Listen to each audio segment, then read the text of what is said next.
Hello, and welcome to 6261 Reber Place. We're here in Clifton Heights, and we're looking at a 1912 bungalow. In most cities, you'd see these as frame houses, wouldn't think twice of it, but even the bungalows in St. Louis we have are made of brick oftentimes. You can see it was a development of similar homes that were probably built all at the same time by the same builder on the street. They're all different, but share many architectural similarities, and were all built roughly at the same time. This is a two-bedroom upstairs, and then there's an addition which has been added later that has a main floor bedroom and half bath. Coming up to the front door, have a nice cast concrete staircase, and then these cinder blocks, which, believe it or not, were a newfangled technology in 1912. Cinder blocks were just becoming a new building material and were being used in all sorts of places. Here they're used on the porch posts, whereas the house next door has wooden posts. And as we come along inside, some of the Dutch colonials we've been in have a very similar layout to this. And aside from the roof level, are very similar homes. So this is very much the way that the layout that would have been familiar to a 1912 buyer. Have a formal staircase and a little hallway here.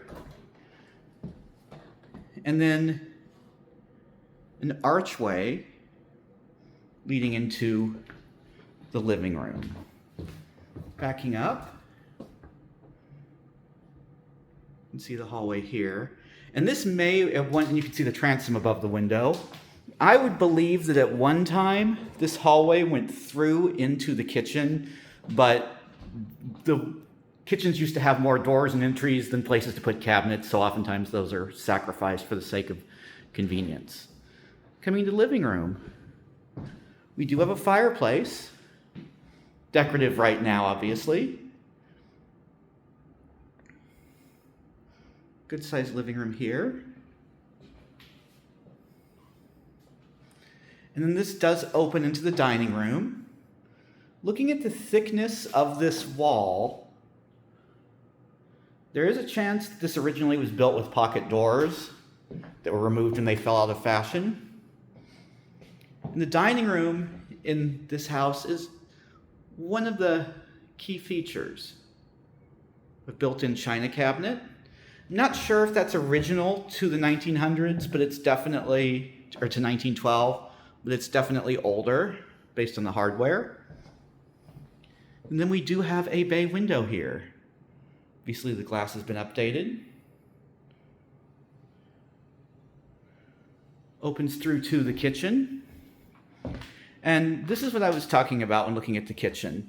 So where the stove is, roughly in this countertop, is where that hallway would have been, and that would have made the kitchen a very difficult to use space. As it stands, there's a good amount of counter space, 40-inch cabinets, tile countertop. And then now we're coming into the addition of the home here. We have a main floor laundry and mudroom, which is very helpful. And a Jack and Jill half bath.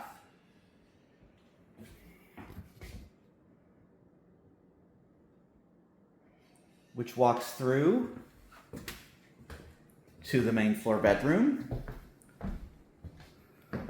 You see this door with the glass in it was likely originally the back door,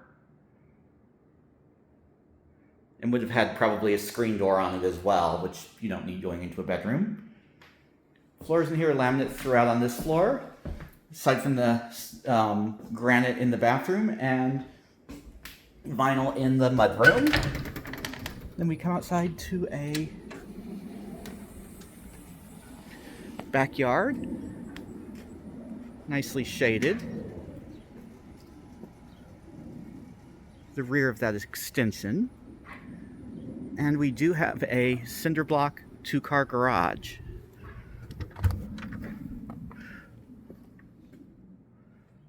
Which is a nice addition. Most of the time you have a 1-car garage, but this will genuinely fit 2 cars in it. Looks like it was built for someone who liked to do a bit of woodworking, has crank-out windows. Definitely built as a place to spend some time, rather than just store your car. And coming back inside.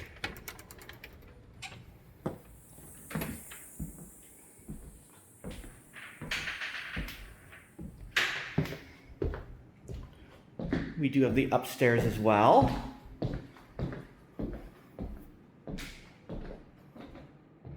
And as we adjourn to the top floor,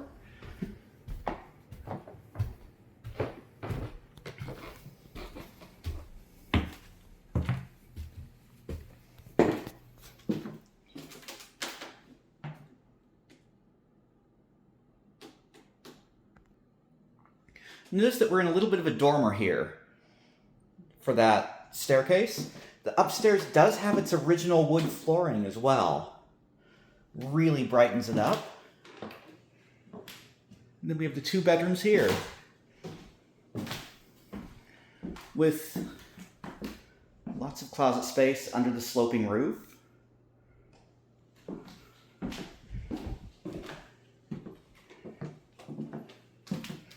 Here's the 2nd bedroom. Again, lots of Harry Potter closets.